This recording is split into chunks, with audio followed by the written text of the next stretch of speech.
Welcome back to the Puck Bunker. I'm Rocco Zappia, joined as always by my co-host, the next coach of the London Knights, Darren Boyce. How you doing today, Boyce? I don't think I'm replacing Dale Hunter anytime soon. I never said the next coach would be soon. I just said you're next. Could be another 20 years at this rate. We are going to dive into a couple high skill guys today. We're going to cover Mathis Preston and Nikita Klepov. So two pretty highly skilled guys that are starting off with some strong offensive numbers in their respective leagues. Hot starts for those guys early in the year. Darren has some opinions. No surprise. We're going to get back to our bread and butter here a little more regularly. Did a lot of fun off-season stuff, interviews, team previews, all that stuff. We are going to focus now, obviously, primarily on the draft class, what we're known for. It's what you guys come to watch. So we're going to stick to that for a little while and get some in-depth reports going now that we've had the chance to see these guys through the first 3-4 weeks of their season. So, Boyce, you want to kick it off? Which way do you want to go here? I'll go first. That's fine. It's fine. I think I've caused a ruckus a few times with some of my comments on this player. But Mathis Preston, who I guess there was some debate on how he actually played at the Hlinka, but nonetheless. Anyway, he plays for the Spokane Chiefs, 5'11", about 175 pounds. He's a winger. I don't believe he's a centerman. As of today, he has 7 games played, has 10 points. He is a +5, so I mean that's noteworthy. Again, he did play for Canada at the Hlinka Championships there, so I mean, he's definitely highly regarded, high offensive skill player. So we'll just go through his report here. So we'll go with the positives here. Very toolsy player. In terms of his skating, extremely fast. Puts a lot of pressure on defenders and the other team. Puts pressure on goalies too. He can just bear down on guys, especially when he gets breakaways. He can get a breakaway probably every game, just with his wheels. That skill is good. He's also very shifty, very strong edges, really good stop-start ability, has good change of direction ability. That part is good. The counter to that is that I don't find he actually changes speeds very often. He just kind of goes full out all the time, which might not be the best use of that skill. But nonetheless, the tool itself is quite good. I think he shoots the puck really well. He has a good ability to shoot off the rush, off his edges as well. He can be kind of off balance and still get a really good shot off. And because of his speed and when he does shoot, he can beat goalies with his shot. So again, good skill, good tool. Puck skills, he does have the ability to handle at speed, and he can create advantages that way. The problem is that he tries to do it too often, and he will not play the advantage enough, a la Justin Carbonneau, which I had spoken about last year, who could create advantages, but then wouldn't take advantage of the advantage. So that's something to look at with him. Again, though, the tools are really good here. However, I'm going to go to the kind of the second portion here. There's some real downside with this player that hasn't really been talked about often. So in terms of his passing, his playmaking, yes, he has the ability to create advantages. He doesn't hit them very often, and he misses guys a lot. He'll also make bad passes and just fire pucks into skates or into traffic, and it gets going the other way. I also find in the power play, he's not really that patient. He kind of just wants to shoot. Whenever he has a puck to pass, it's not really fluid. He's not finding guys the right way that he should. I don't think he's a great playmaker. Like, I think he skates into traffic sometimes too well trying to create. I think he can create for himself. It's whether he can create for others at the next level that I'm a little bit worried about. Now, the tools are so good that maybe that develops, but that's kind of the issue I have with him so far. In terms of offensive ability, again, he can finish on the break when he has a break. Like that's good. I don't like him as a power play decision maker. I think his decisions as well when to shoot and when to pass aren't great. He tends to fire a lot of shots in the shin pads, which is something that I tend to complain about a lot of guys. I hate that. And he's turnover prone, and that's maybe my biggest takeaway here. He tosses the puck around and guys can just take it from him really easily, and he's not responsible with the puck, and that's in all three zones. And if we look at the Holinka, he turned over the puck a ton, even though he looks like he's doing a lot out there. When you actually go on rewatch, he's turning the puck over all the time. That's why he wasn't playing a lot late in that Canada-US game. When people were, why wasn't he playing? That's why he wasn't playing, because they can't trust him with the puck. So that's what worries me. Defensively, I think he's poor. I think he's quite poor on that end. He isn't in the right spot. He takes kind of poor routes to the puck. He watches the puck a lot. Kind of coast back check, considering how fast he is. He's quite slow getting back into the defensive zone, and he rarely wins any puck battles. Like, he loses a ton of puck battles. If we talked about Caleb Denway last year winning every puck battle, this guy's kind of the opposite. He just doesn't win any of them. So again, I'm sorry if that's quite negative, but it's true. He tends to lose a lot of them. So, I mean, that's not a great sign for me. Physically, doesn't engage really at all. Pulls up sometimes. Again, he's just easy to kind of knock off the puck. If you're physically engaged with him, he'll kind of give the puck away. So that's kind of what I got out of him. I mean, here's the thing. You have these high-level tools, and you have multiple high-level tools here. You have the skating, and you have the ability to shoot, and he can handle the puck. Is that enough if the other stuff doesn't match? And he's not big, and he's a winger. And a winger that does things that'll drive coaches crazy as of right now. So he has a lot of improvement here. I haven't seen any improvement as the WHL season has started. If anything, it's just kind of confirmed what I saw in the Holinka. So I need to see these other areas improve for me to move him up. But I can see where this guy, when we do draft shows and that, where some people will be very enamored with him because he can do, zone entries. Like, the zone entry people are going to love him. But it's, again, the same thing with Carbonneau. Like, what are you going to do when you get into the zone with the puck? Like, or when you get the zone entry, like, what happens? And so I definitely have him lower than a lot of other people do. It's just the things that are the negatives with him just annoy the hell out of me. And the not winning puck battles thing isn't just not a good sign for a smaller player.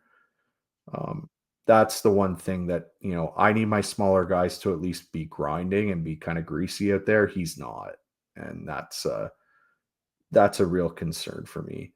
I don't know if you have any counters to what I said, because I know that, I've had a lot of people comment again, I posted a video of all the turnovers from the Holinka games, and that got some people going. So I don't know what your comments are on him, but yeah, that's he's got some work to do. I think if he wants to, I'm not certain he's a first round pick as of right now. Now, he has enough skill to probably be picked in the 20s, I'm assuming, at worst. But it's just, again, small guy who has puck turnover flaws. That's something to kind of look at. Okay. That's a lot to digest, Darren, in the fucking 12th of October here. Like, I mean, okay. We're really in deep at this point already on the strengths and weaknesses. And that's fine, though, because I do agree with you, because I think the things that you have suggested, when you actually ISO his shifts and watch him under a microscope, the things that you're talking about are not just true, but they're obvious. And I don't really have much to disagree with you in terms of what you're talking about as the things that he needs to work on. My counterpoint, if you'd like one, and I am not someone that has him in the top 10 currently. I'm also not someone that has him in the second round. So I fall kind of, I see what you're saying and I agree with most of it. I do think that maybe the fact that this is the style of player that neither of us particularly cares for to begin with, I think we are maybe tending to be a little hard on it, because if you look at his highlight package alone puts him in the top 10 and maybe the top 5. That's how skilled he is relative to his peers. But again, I do agree that those two high-end skills, 3 high-end skills, really, I'll call it, because his, like you said, his transition play and his ability to get through the neutral zone is absolutely fucking elite. Are those enough to carry him? But I think maybe the question isn't necessarily that, because I don't really have many questions about the skill set. The skill set's solid. You watch his highlight tape for 5 seconds, you're like, okay, this kid's fucking nasty skilled, right? The other things, the flaws that he has, a lot of them are, you can choose to be good at those things. You can choose to learn defensive positioning. You can choose to go into a corner. You can choose to battle. You can choose to go to the gym. So the things that he has, the things that he has to work on, are to an extent under his control. Now, some things you mentioned, skating the puck into traffic, you can coach guys how to read the game better and when to cut to certain spots of the ice. These are, I don't care what anyone says. Yes, hockey sense is innate and it's harder to learn than other skills. However, take someone who's never worked on it and work on hockey sense with them, they will get smarter at the game, right? So the things he can do, not exactly teachable. You can't teach players to have that God-given ability and talent that he has, right? So it's about taking those positives with him. And he is a guy, although I feel that no matter what, this is a guy that maybe has to be strategically deployed a little bit. I don't think this is an all situations player ever. Although I could see him, as much as I rag on Mitch Marner, he became one of the top penalty killers in the league because he felt like it, right? Because the skating was there, the quickness was there, and you're dangerous when you're that fast and you're playing the PK and you're willing to block shots and you're willing to clog lanes. Marner showed he was willing to do it, right? At least in the regular season.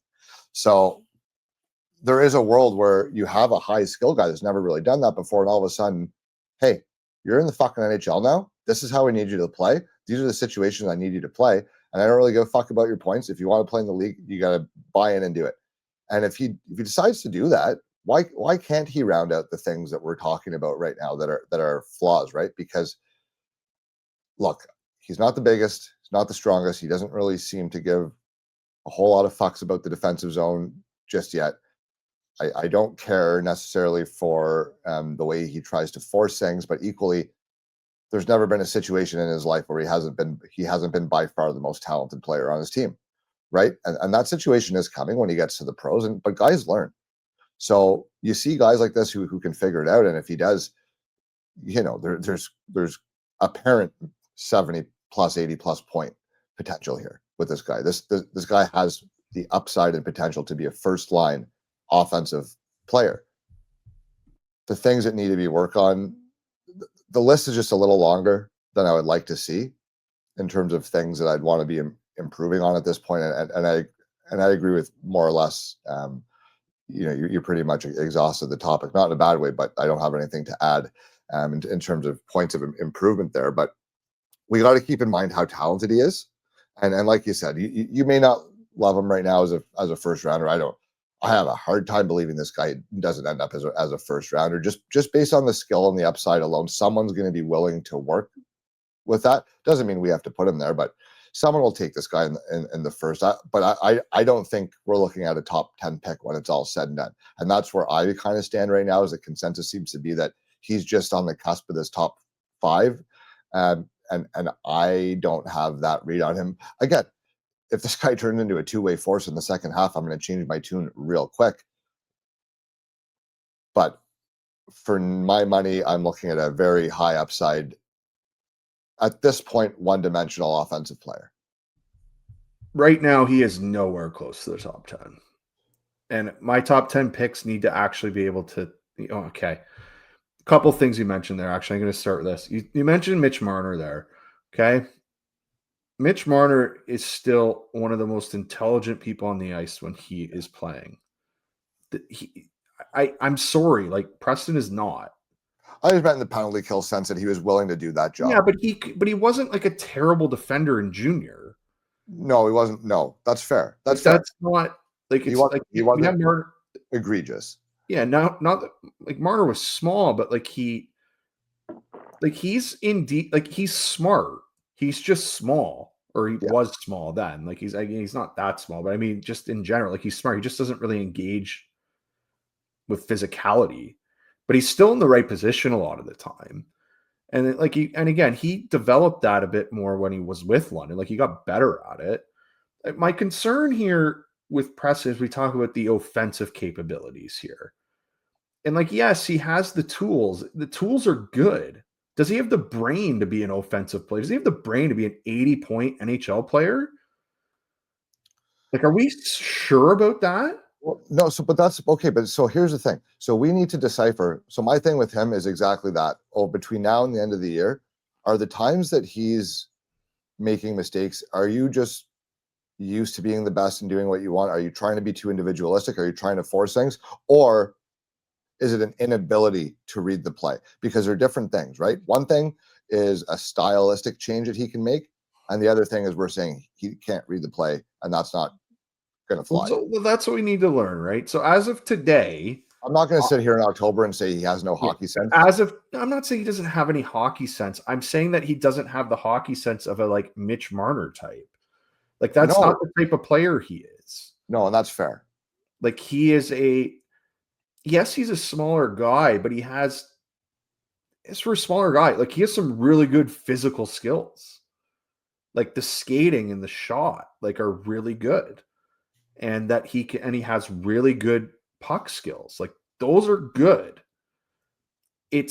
Can he utilize, like, is he going to be or develop that he can utilize those skills and deploy them consistently and confidently and not, turn over the puck, trying to utilize them. You know what I mean? Like he has to get smarter at using them. Okay. So from what I see right now, I see a guy who's basically a free zone entry whenever he touches the puck, and then oftentimes can skate himself into trouble or a dead zone, right? Yeah. So can we teach him to step over the blue line, move the puck, and then find a soft spot so he can utilize his shot? Because if we can teach him that one thing, we're looking at an automatic 25 plus goals. So let me put it to you this way. His speed. Minimum. Yeah, his speed and like the way that he can enter a zone, for instance, is better than McKenna. Okay? It's what happens when he enters the zone. Okay. But do you know what I mean, though? It's when he enters. I'm not sure I do know what you mean on that one, but no, but like he's a better skater, McKenna. That's the point here. And he's a good handler at that speed. Like not many guys can do that. Like last year was like Hagens could handle the speed. That's it. And it's again, what do you do when you get into the zone with the puck? Like you got the zone entry. That's good. Now what happens? If you just turn the puck over at the blue line, like that's bad. Yes, not ideal. That couldn't be worse.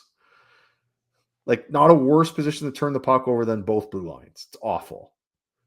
So like that's kind of what I'm getting at here. Like, yes, like how do I judge this? Because the physical skills are there. I know what he needs to work on. It's just I'm more concerned here. Like I still haven't seen improvement yet from August.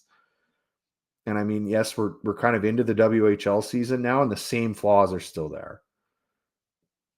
You mean with some other guys, like I've noticed some improvement, some things improved, particularly one guy that we're going to look at here later, like things have improved. And that's what's concerning to me. Like there's not, we talked about this again. It's a different guy, but we talked about it again. It's not a comparable. We talked about this with some guys last year. It's like, oh, like maybe they heard the critics and then they started like honing in. on that specific skill that, we were saying, ooh, that like kind of concerns me. Like Wozniak started hitting guys, right? Like it's just so. I mean, with him, if we see some improvement on the defensive end and we see some improvement in puck battles, like if he can get to a point where he wins more pucks than he loses, like this completely changes him as a player because he'll have the puck more. Do we think okay, but do we think he'll ever get to a point where he's a puck battle specialist? He doesn't have to be a specialist, just be even or win some pucks. Like the good thing about winning puck battles is your team has the puck. Like you can't get scored on. Yeah. So look, again, it's how do we judge this, right? Like is he so if we think of like a projection of an NHL player, is he going to be the play driver on the line that he's on? He's probably going to have to be a top 6 guy. I don't think he's ever going to be a bottom 6 guy. No, I don't. Now you could be a third liner with that with the speed and be a like. But he'll have to be greasier. But then he'll have to actually engage. Yes. So that's like kind of like the worry I have here. Again, I just need, again, it's October. I need to see more out of him. Like I have him lower than most people. Like he's outside my top 20 at this point. Cause like, it's just there's too much here. That's kind of like a red flag. And I need to see improvement here to move him up, which is possible because we've done this all year last year where some guys were hammering on them all year. And at the end of the year, like, okay, like you finally, like you figured it out. So anyway, for the people who are all over me and Preston, I will stay on this one. There's just, he needs to improve. There's just some things here that are a problem. And the other thing is that the flaws that he has, like coaches won't play him, as we saw in the Holinka. Coaches tend to be pretty risk averse. Yeah. Well, there you go. Mathis Preston, Darren Boyce, not sold yet. Although I will say I don't know about this. Not a first rounder talk. I think he's just too fucking skilled for that. He probably is. I'm just saying though, like if these flaws don't, like nothing changes at all. Like he's a small winger.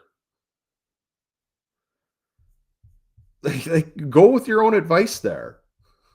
Yeah. Fair enough. I don't disagree. So it's Mathis Preston, first of our 2 features. I did promise that I was going to give away a Quentin Byfield card, and I forgot to do that last episode. So I'm going to do that now. The winner of that, for my favorite comment on the episode, I had 2. There was two comments that I really liked, but we're just going to hammer Boyce and give this one to Clifton 2903 for his thorough explanation of how to pronounce Djurgården, the Swedish hockey team, for Darren Boyce.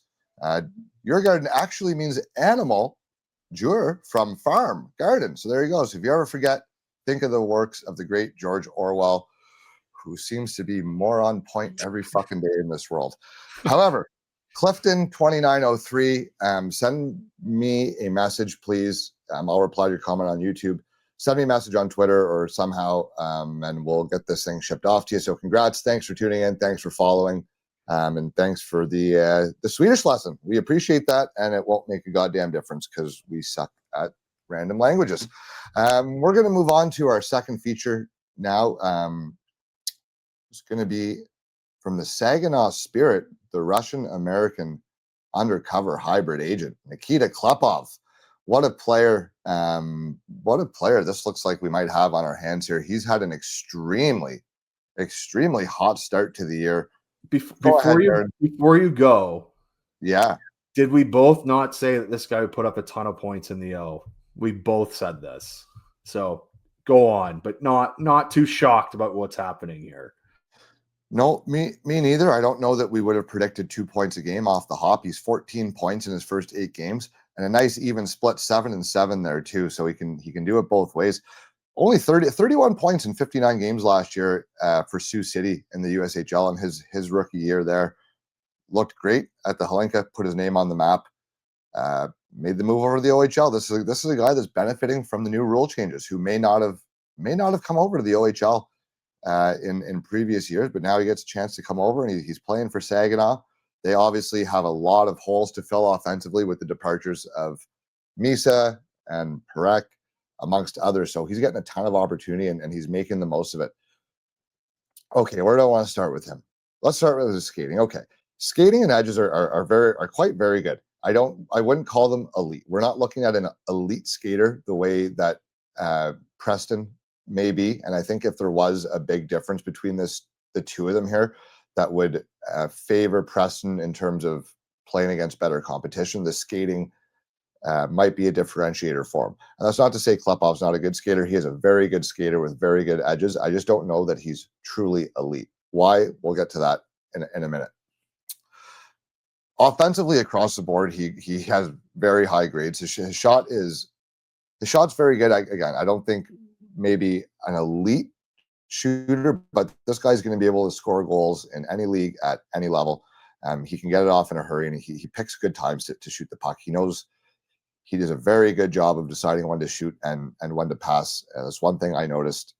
He doesn't really, in contrast, he doesn't really force things offensively. He makes things happen, but if there's not a play to be made there or not a shot to be had, he does a good job of not doing it. The playmaking is what impressed me the most offensively. His vision, and not just his vision, but his ability to manipulate the offensive zone. He forces defenders to become puck watchers. He can dart, he can turn, he can open up space. He moves his stick angle to open up lanes that weren't there. He'll look one way and pass the other. He puts pucks on the tape. He puts pucks in areas where only his guys will get to them. He gets goalies moving laterally. He gets goalies to open up, and he gives his line mates literal fucking open nets sometimes with his playmaking ability. His playmaking ability is excellent, and it's right up there with the top names in this draft class in terms of pure playmaking ability. He does belong in that top group of guys. He's seen right now by a lot. Like, I like to go by Elite Prospects Consolidated rankings because that doesn't pick on any one outlet. They just take the average of basically everybody's. And he's 40th right now on their consolidated. And I think that's way too low. Just based on his offensive skills alone. And the fact that he actually supports his skills with pretty decent detailed play and the effort level is excellent.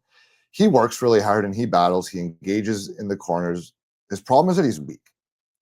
And I can live with weak because I can fix weak. You can outwork weak. The positives here are that he is willing to engage, and he does show a 3-zone effort level, and he is willing to go to the dirty areas, and he is willing to try to strip guys of pucks along the boards. And sometimes he can do it. Most times I see him getting out muscled, but I don't see him getting out efforted. And that's a big differentiator for me. Again, you can work on strength, but he does need to improve his strength. I would say that's his biggest flaw at the moment. I mentioned the skating not being like it's really good, but not elite. I think strength could knock that up a tier for him because he I don't know if this even makes sense, but he looks like someone who could be a little bit higher end skater than he is. Like, he looks smooth out there, and I think if he got an extra half step with 15 pounds of muscle, that would make a big difference for him, and it would now open up the ability for him to actually start beating some of these better defenders wide, which I think is the one thing that I haven't really seen him do. He hasn't really beat a really fast-footed defender wide on a rush. And you don't have to do that, but if I'm looking for an elite skater, elite skaters can do that. So I think a little added strength as he develops here might help that. But again, no issues with it, but he does need to get stronger. Very good at neutral zone in terms of having a good stick. I've watched him I've watched him force several neutral zone turnovers just by making good reads and by being in good position.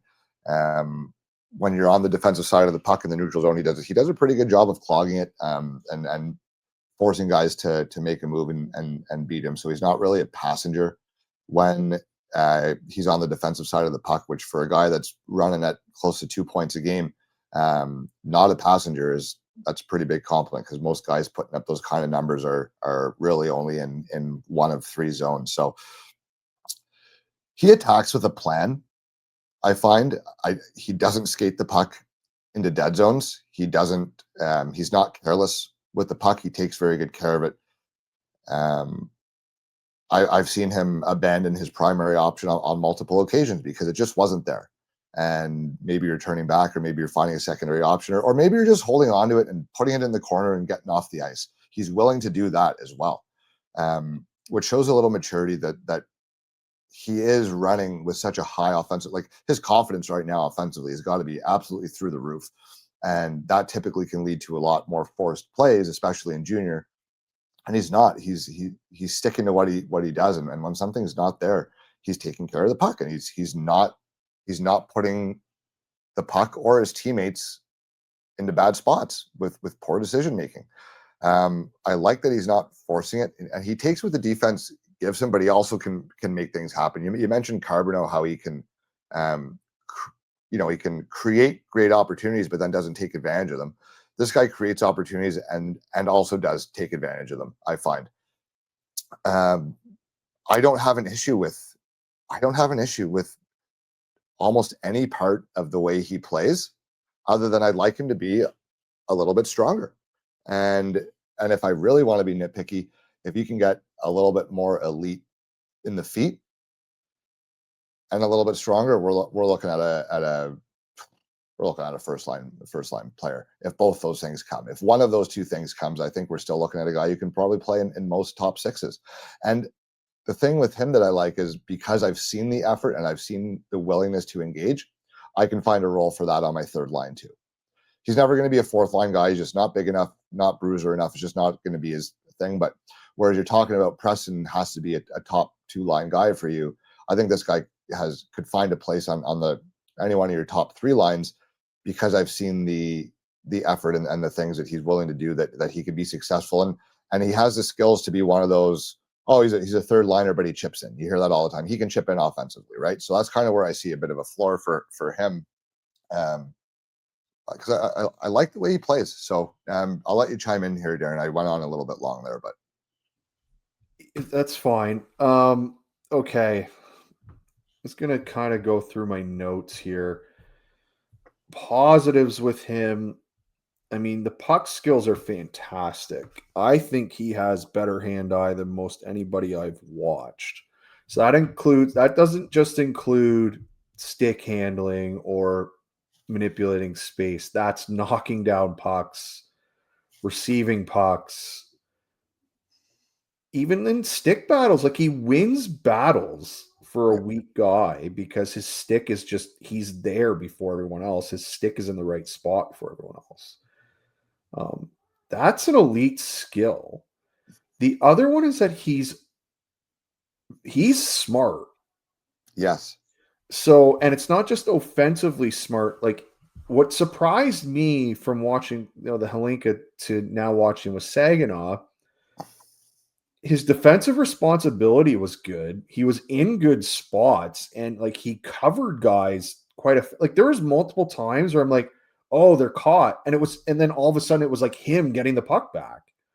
Like, he was covering the point, skates backwards quite well, very comfortable in that type of defensive role as a forward, which is quite rare. I mean, there's not many guys that can actually. A lot of forwards are terrible at skating backwards. They're awful at it, and they don't know what they're doing, and they don't. They're not good at keeping gaps. Like, he was good. I haven't seen him get beat yet, which, as a forward, like, that's good. I mean, he goes back deep to retrieve pucks. Like, he's giving an outlet to defenders. He's helping defenders. And he's not running around in the defensive zone with his head cut off like some other guys are. Like he can play in that end. I think that part of his game is completely undervalued.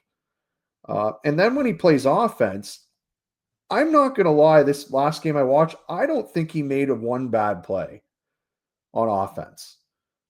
I mean, if the play's not there, he'll find the other guy and they'll work it around to find another advantage. If there's one goal where he literally spotted the guy, he was kind of behind the net. He spotted a guy kind of at the circle, and the other guy in front of the net was open, but he got the puck to the guy in the circle who one touch passed it to the guy in the slot. It was a wide open goal. Like he saw the play before it actually developed.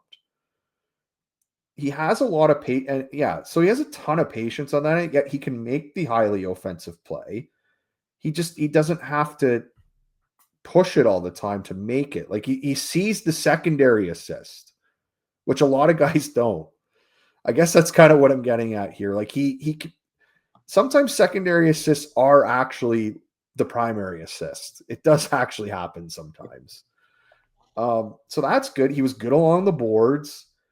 He was confident stick handling there, and even within getting some physicality against him, he still battled. He's weak. He's not. I don't think he's a great skater at this point. I think he could gain a step if he was stronger. Didn't matter though. He could still just get around D simply by dangling them, basically, or just outthinking them. So 40 is insane, by the way, for this guy. That is absolutely insane. Yeah. He should be in the top 20. This is the first round. I think we missed having him in the top 20 because he's smarter than most of these guys that are in this area. And the flaw is something that is physical that we can fix, in my opinion, is that we can get him in the gym. We can send him to Brady Martin's farm and he'll be fine. You go fucking bale hay with Brady for a summer and come back a different He'll be the best player in the AHL or something like that somehow because he went and baled hay on a farm. I mean, he's good off the rush. He's good in Brady Martin's farm reference. I love it. Yeah. All right, go on. But he's good on the rush. Again, he's not going to push the pace per se with insane speed, but the D are still worried about him because he's going to find an advantage. So it's a different type of play. Now he loses some battles at times. Yes, definitely happens. I mean, I can live with it, as you said, with the effort. The effort's there. He's above the puck a lot of the time. He's able to kind of be in a good defensive position. Sometimes he just gets beat. That's fine. Like, I don't have a problem with that. It's the problem I have is when you're just not in the battle. Yes.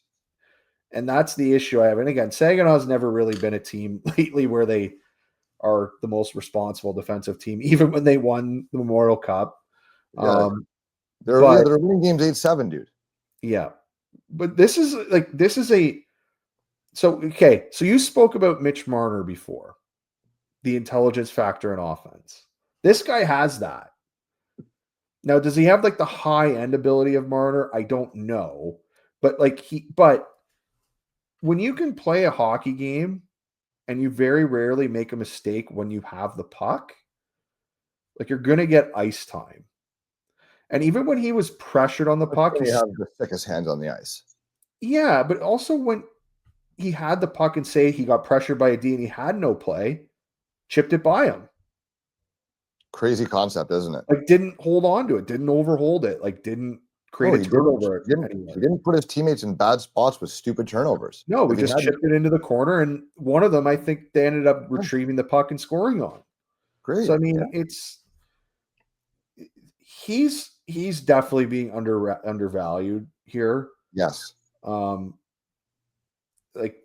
And I by the way, the 2 points per game in the OHL, I mean, maybe that's a bit unsustainable. He's going to be one of the leading scorers in the league. I don't think it's not like there's no reason why he can't get over 100 points this year. Well, yeah, basically. I mean, he's going to score a lot of points. Like, let's just be frank here. Yeah. So, I mean, he's a good player here. The flaws, I think, are something we can work with. As you said, I do think there is a potential that he could be a third line guy if the effort and defensive capabilities stick. And he's 6 feet tall. So, I mean, he's average. So if you get him to 6 feet, like 200, where he's at about 180 right now, or 175 probably, like if you get him at 200, it's a normal NHL player. Younger kid too. He's in like June 27th birthday, so he's in the last couple months of the draft class. Not the youngest, but still notable. He already looks a bit bigger compared to the Holinka too. So like, I mean, looks thicker a little bit. Yeah. So I mean, I really like him, and I liked him from the Holinka too. But again, I didn't see maybe as much of the, as the high level effort or the defensive prowess that I'm seeing now. It's almost like it's kind of been, maybe it's the coaching there or whatever. They've kind of tried to drill it into the guys, but there's but they're also like a counterattack team, right? So that like you learn how to do that when that's part of your strategy. But he's a counterattack. Yeah, he's a counterattacker, but he goes and gets the puck. Yeah. Like he's not the guy waiting for someone else to get the puck. No, I would rather have I want the guy who's forcing the turnover. Yeah. That's who I want. I don't really like, I have less time for the guy who's just waiting for the other guy to make the play. Like that's kind of I have the same bias as every guy, but like that's why I like Denway like so much last year. He won every puck battle. Some guy I'm okay with guys that, again, Klepov's not going to win every puck battle, but like he's winning more of them than he probably should. So it's a stick. His stick's great. You said it yourself. Yeah. Right? Like he's picking pucks off. He's stick lifting guys at the right time. He's batting them out of the air. Like saucer passes are hard to get by him. Yeah. Like that's, again, it's a simple thing, but it is a skill. Like that makes guys on the ice, like they're aware of where this guy is. And you have to be, because if he's got 14 fucking points already, if you're not aware, he's making you pay, and he's showing that already. Now I wonder as the year goes on if teams start keying on him more. But we'll see. Again, so and that's the OHL. You can key on guys all you want. It doesn't really matter in that league if you're just better than them. Well, let's see. Again, some of these games they're pressuring him, and again, he made the right play. So let's see if that sticks, because sometimes it doesn't. But I mean, it looks like, it's 2 points per game. It's obviously not. It's obviously done okay right now. Now, would you rather bet on rounding out the details of a naturally elite skilled player like Preston, or would you rather bet on all the rest of the game, which Klepov has, who still has some pretty high-end skill, and you're hoping to get one or two things to that elite offensive level? Well, you're talking, what do you mean by high skill? Because are you talking about the physical tools? Because Preston's the physical tool guy. That's what I'm saying. So would you rather? I'm more of a brain. Like I'm more of the brain guy. Now, how far do you think Klepov's offensive physical tools? How high in a lineup can they get him? Here's the thing, though. Like in every sport, the key equalizer is the brain. It always is. But I could be the smartest player in the world, Darren. I don't have the physical skills to play in the NHL. Tell Mark Stone that. Yeah. Okay. Fair. Like he literally can't skate, Rocco. He cannot skate. Yeah. Like this. Like again, he has defensive tools. I don't think he's a better skater than Mark Stone, by the way. Like, well, no shit. Sorry, that's kind of slandering Klepov there. Dude, there's 3 guys on my beer league team who are better skaters than Mark Stone. Yeah. But he sees the zone well. I don't think I've seen him panic with the puck. So, I mean, that means he sees the ice really well. He knows what's going on. He does. He's very deliberate. That does tend to translate not just in hockey. Like that translates in other sports too.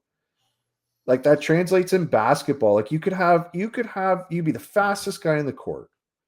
You know who but then you got a guy like Kyle Lowry who's like a little fat guy and ends up being like an all-star for half a decade. So you know who last year was not the most elite skater and very, very deliberate with the puck and excellent playmaker and sucked guys in and made all his teammates better? Rashny. yeah. Now Rashny, there's a different player. But now I will say Rashny is, I think there's a more better playmaker. Yeah, I think there's more high-end, like Rashny has some more high-end playmaking than him. He does. Specifically that behind the net tool that Rashny has is just, there's no one else has it. Like it's just, Klepov's got a little more flash and dance in his game. he does, but there's some similarities there in that they tend to just, they're in the offensive zone. Like they just make, hey, like I don't have anything. Well, we'll find someone else. We'll try again. Rashny was a guy last year that every time I watched him, I liked him more and more and more because of all the things that we're talking about here with Klepov, right? Yeah. Not forcing it, taking care of the puck, making your teammates better, making your teammates wide open, sucking guys in, making defenders puck watch you. Like these are all the things that made us love Rashny last year. And again, a little bit different player, but a lot of similarities in terms of what we like in the guy. He doesn't shoot the puck like Rashny either. And he doesn't. That wasn't my point, but you know what I'm saying. No, but I mean, like, I think that might be where. But just a guy that wasn't necessarily like Rashny didn't have the natural high-end physical tools like a Higgins, for example. Yeah. Right. But everything about his game we liked a little bit more. But in the end, the higher tool guy went ahead. Yeah, but the higher tool guy was still like a good player. Well, I know. He had some flaws. So how do you rank these two right now? I suppose is what I'm really getting at. I mean, I'm at this point, I like Klepov better. But that's like, again, I'm very open with my bias on these guys, like these things. Like, maybe it's the goalie in me, but the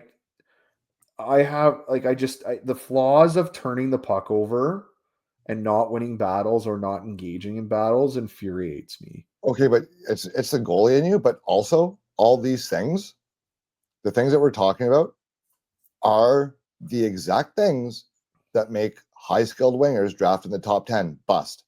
They can. Alex Nylander. He used to drive me insane when I watched him in his draft year. Now, Alex Nylander did not give a single fuck. Preston cares, at least. Like, there's a lot more effort there with Preston than Nylander. But just in terms of, like, the flaws, like, oh, he's got all these physical tools, but what happened? Why didn't he make it? Because you don't give a shit. You put the puck in bad spots, and you're a smallish winger who doesn't do enough other than score to make up for the things you're not doing well. Listen, I don't want to call. He's not going to be like. Let's just. I know he's not going to be. He's not a plus. Like, I want him to. There's things I want him to do better at. Right, but I'm saying the things that we're critiquing. If you look at high skill players who don't pan out, these are the reasons why. Just go look at the Ottawa Senators history. I'll find one for you. Who's that? Who's the most famous one? Who? Sens ever draft a bust first overall? I don't know. Did that ever happen? Who went second that year? No one remembers. Alexander Dag. And yes, I know. Dag. Again, you could go on the give a fuck meter, but like it's more. Well, he didn't. No, but he didn't care. Yeah, okay, but like I don't want to go on that because I don't want to go on that. But the flaw he had as a player is that the physical tool, his skating was top. Fast as hell. Yeah. Never changed speeds. Couldn't manipulate the zone at that speed. That was his issue in the NHL. Like he was busy partying with stars in LA. I saw that guy. I don't know. I was like 8 years old. I went to a game in Ottawa. They're playing Anaheim. He had a penalty shot. I kid you not. He went in and ripped the puck like 8 feet wide. Come on. Just went in a penalty shot, ripped it 8 feet wide. How? Ask him. Like it just wasn't like the physical. Sometimes like the physical tools are good. Like the physical tools can get into the league. It's just we have to like. I just want to see. Look, if we want to put him in the top 10, these things have to improve, which they can. He's a good player. Like, he has good skills. He's going to put up points. I'd say right now for me, I have both these guys somewhere between 12 and 24. Sure. I would just have I would have Klepov ahead of him right now. Honestly, so would I. So would I. If I had never heard of these guys before the games that we scouted from this season in the CHL, it wouldn't even be close. Klepov would be way ahead. Well, I mean, my first Preston had we've known about Preston for a long time, right? So, but if I was going in blind, which I try to do, obviously impossible when you rewatch guys, you try to pretend like you don't know anything about them already. It wouldn't even be close. I would have Klepov way ahead.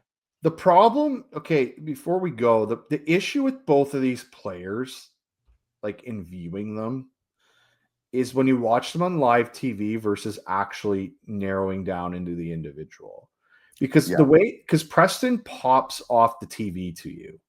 And someone who's never watched hockey before could identify Preston as one of the best players on the ice. Yes. Well, no, in terms of it's obvious when he skates and when he has the puck. You're always like, who's that guy? Yes, exactly. Right? That's what I'm saying.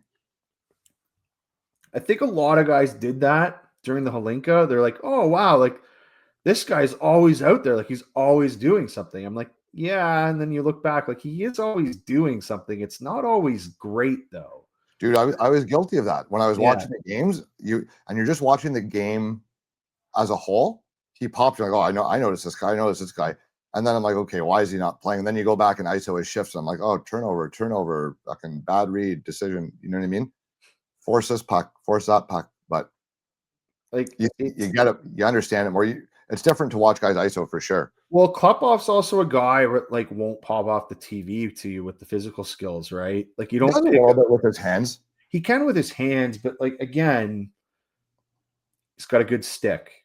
Like really good active stick that doesn't pop off on a TV to you. Like you appreciate it more when you watch him in detail. Yeah, like he went into the zone and instead of just trying to fire a puck like through some skates, like he just circled back and like started a play or he chipped it in. And like they started a cycle. Like it's not exciting, right? Or like he covered the point and defended the point on the power play when they had a rush on the way back. Like those aren't flashy things, but those are things where coaches are like, I'll play that guy. Like that guy's going to play for me. And like, I think he's, I can trust him essentially. Yeah.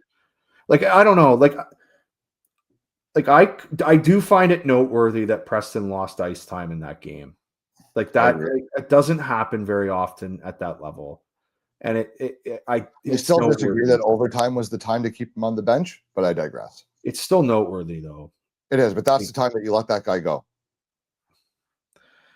Yeah, but like instead of like, I think though, instead of like a lot of people are just complaining about it, like we need to talk about why. Why? Yes. Like it's not like why, even if it's the right or wrong decision, why is the coach made that decision? Yeah, and that's fair.